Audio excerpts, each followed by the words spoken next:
The stage is set. The Seattle Sounders will face off against Egyptian giants Al Ahly in the FIFA Club World Cup quarterfinals, and the winner of that match will face off against the mighty Real Madrid.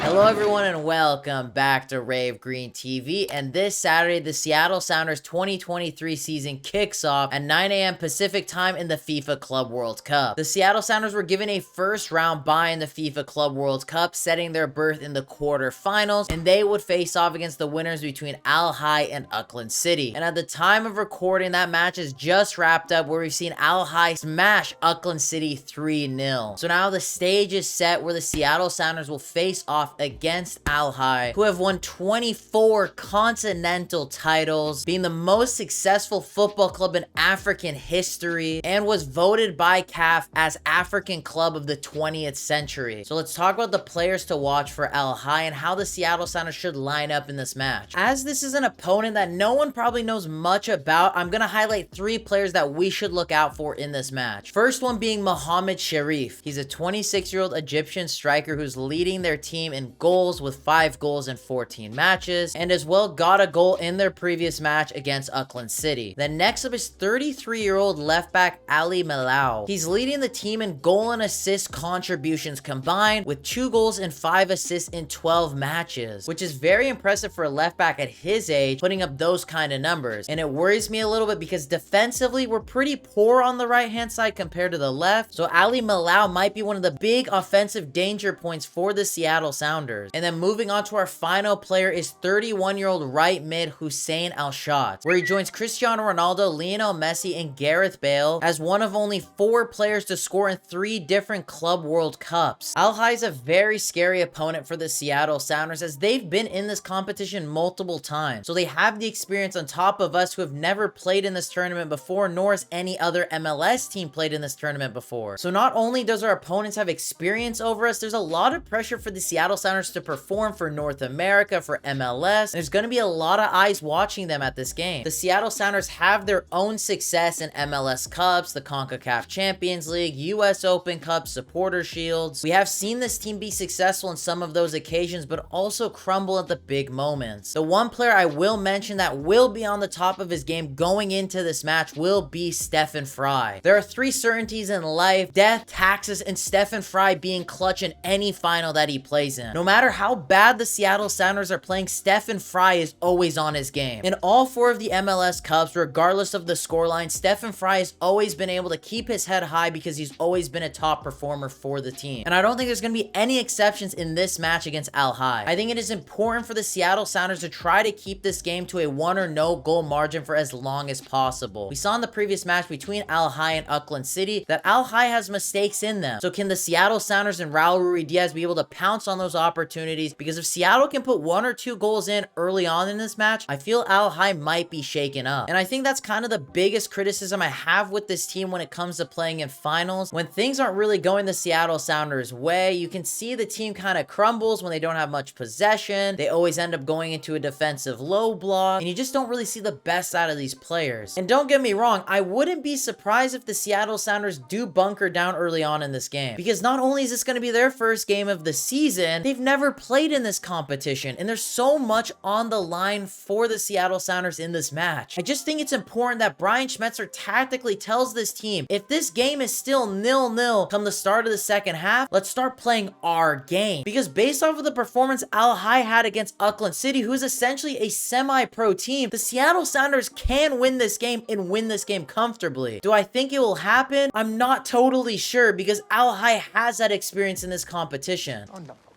So even if Seattle does go up 1-0, I think Al Ahly has it in their locker that they're able to get 1 to 2 to 3 goals to come back in this game and comfortably win it. So how would I line up the Seattle Sounders? And I think the biggest issue with our team when it comes to our lineup is the left back position, because I personally would deploy the 5-back formation in this game. We saw how much success we had in 2021 deploying that formation, and on top of all of that, João Paulo is back, and he was the biggest metronome to the success of that formation. But one of the key players for us in that 5-back formation was Jimmy Madrona at the left wing back. And we only have one left back registered in this match. I know former Real Salt Lake defender Tate Schmidt has been training with us and I believe has traveled with us to Spain and Morocco, but I don't think he is registered or signed as an official Seattle Sounders player. And no, I wouldn't want to see Kellen Rowe play left back for us at the FIFA Club World Cup. And I feel Nuhu thrives so much in that left center back role in the 5-back formation, but it looks like he's gonna have to play left wing back if we deploy that formation. So that is the biggest thing I would keep in mind. So I'd obviously play Stefan Frei as our goalkeeper, right wing back Alex Roldan, the center back 3 being Javier Arriaga, Yeimar Andrade Gomez, and I'd prefer it to be Nuhu, but I don't think that will be the case, and I think it'll most likely be Jackson Reagan. Then left wing back being Nuhu, but if I was the coach, I'd actually personally play Reed Baker Whiting or Ethan Doppler at the left wing back position and play Nuhu as the left center back of the 3. Because there has been reports that Reed Baker Whiting and Ethan Doppler have been training as wing backs during our preseason campaign. I know it's probably on the right hand side as they're both right-footed, but I think they could definitely do a really good job at that left wing back spot. And I think they would also add a different dimension. Being right-footed on the left-hand side, they could put